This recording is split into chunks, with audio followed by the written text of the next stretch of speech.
magsulat. No? At very excited po tayo, Mami D. Oo, may kasama tayo. May kasama tayo, syempre. At very malapit po sa amin ang ating kasama dahil walang iba katrabaho natin no?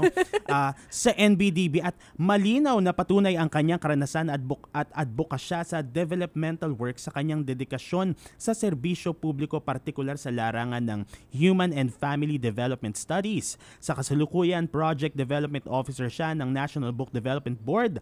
Bahagi siya ng Creative and Professional Development Division na nangangasiwa sa National Book Development Trust Fund, Publication Grant at Translation Subsidy Program. Dami. At para mas usisain pa natin ang tungkol sa mga grants at benefits ng NBDB at kung paano maa-avail ang mga ito, Mami D, inimbitahan natin at kasama natin si Kay Dean ng NBDB's Creative and Professional Development Division. Hello! Hi, Hello! Kay. Magandang hapon sa inyong lahat. Welcome, Kay. Welcome, Mahihayin Miss si Kay, Kay. pero Game na game si Miss game Kay, na di game. ba? Yes. Ayan, marami kaming itatanong sa'yo. Ihanda mo yung sarili mo. Correct. Sige, Oo, game kasi tayo. alam ko marami din mga interesado ngayon. Halimbawa ako, gusto kong mag-publish ng buko, pero ang hirap din makapasok at makakuha ng suporta mula sa mga malalaking publisher. Talaga mga publisher, maliit man o malaki, basta na-sponsoran yung pagpapublish. So, pwede ako pala mag-self-publish, diba? Yes. Pero ang hirap ng usaping budget.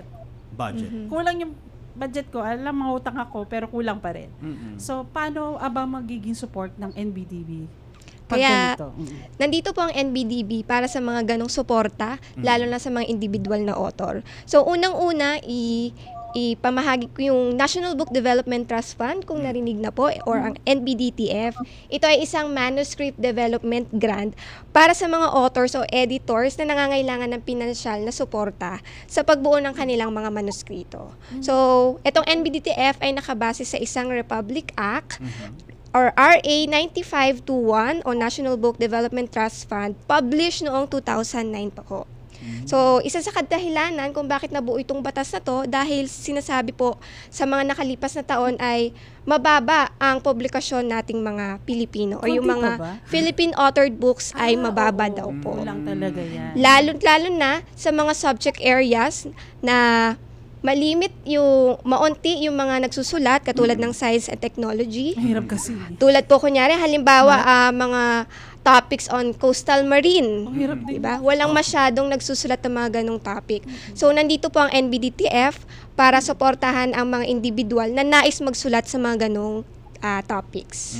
So, ito ma'am, ay purely doon sa development ng manuscript nila. Yes. Wala pang publication. Wala pa, doon pa kasi, lang. kumbaga, sa pag-develop mo pa lang ng manuscript, Meron na support agad? Meron support. Kasi, hindi rin madali yun. Diba? Kung manunulat ka, tapos nagsusulat ka tungkol sa mga particular na topics. Oo. Magastos din yun. Oo, Yes. may investment din. Maraming dapat yan. research work Yes. or mga interviews kung kailangan na gagawin para mabuo ang iyong manuskrito. Okay, so pagbuo ng manuscript, paano naman natutulungan ng NBDB yung gusto na mag-publish? Oo. So, dito sa NBDTF grant natin ay financial subsidy siya para matulungan yung mga individual author na pondohan yung kanilang proyekto o pagbuo ng manuscript. So, ilan sa mga eligibility para maka-apply dito sa grant na ito ay unang-una, dapat ay rehistrado sa NBDB or merong valid certificate of registration. Pangalawa, ang ipapasang paksa ng manuskrito ay dapat naaayon sa mga natukoy na kategorya ng grant cycle sa taong iyon. Okay. Pangatlo, dapat po ay 25% na ang iyong manuscript, kumbaga nasimulan mo na ito at may plano ka kung ano man yung manuscript development timeline mo.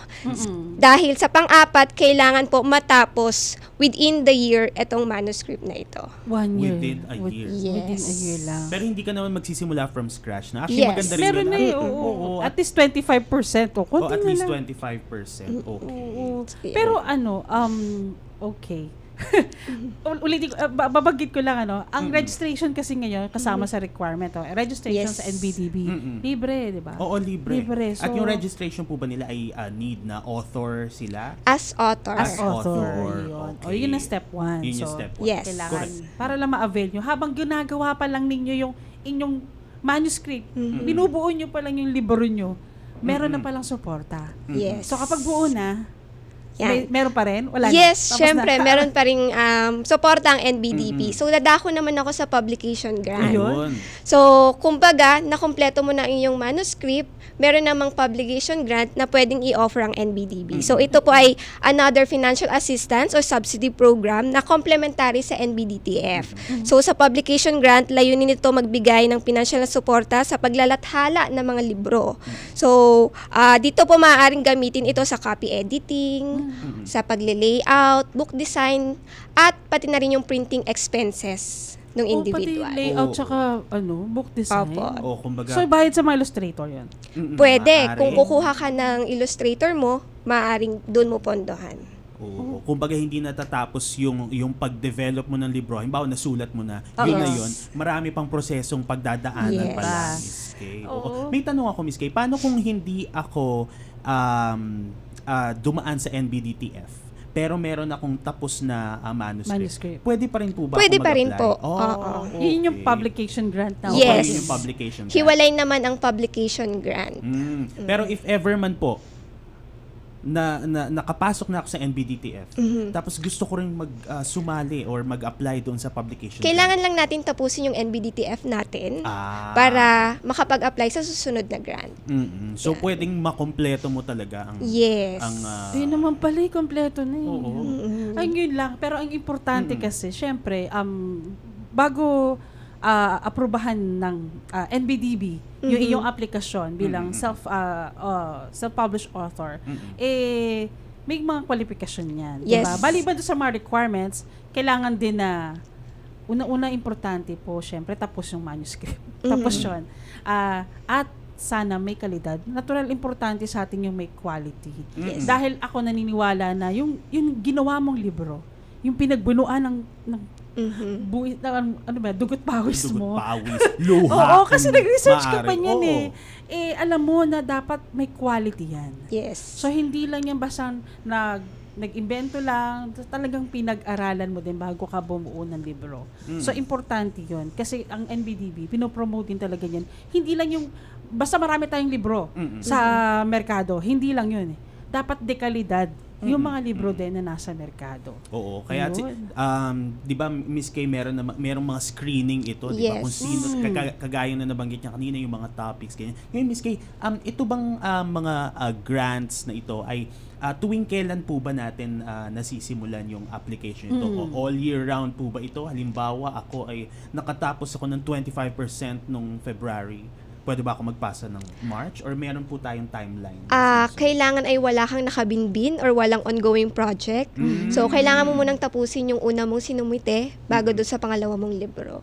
So, pero kung wala pa po akong sinasubmit, pwede. Okay lang. Okay. So, kailangan talaga tapos mo na. Kung gusto mo pang isa pa na sumulat ulit. Ayan, sige. Miss Kay, imbitahan mo nga yung ating mga... So, for NBDTF ay bigay na po kami ng, meron ng recipient for NBDTF ngayong taon. So, sa mga nais pang mag-apply para sa manuscript development ay abangan po natin for next year. So, for publication grant, ilalabas po namin ang call for application sa Webes na po, January 16 hanggang February 13. So, for this publication grant, ang maximum grant na maaaring makuha ng accepted applicant ay 200,000 each. Pero depende pa rin dun sa proposal na isusumite. So, ayan. Okay. At pwede naman nila makontakt ang NBDB sa Facebook page nito para sa mga mas particular pa na mga requirements. Okay. Thank you so much, Miss Kay. Thank you Miss po. Kay, At sana yung mga nanonood nating mga creators ay ginanahan na masimulan ang kanilang mga pangarap na manuscript, ang kanilang mga pangarap na akda. Nandito po ang NBDB at ang mga programa nito para supportahan. Hindi imposible. Text lang. Text lang. Text lang. Message lang.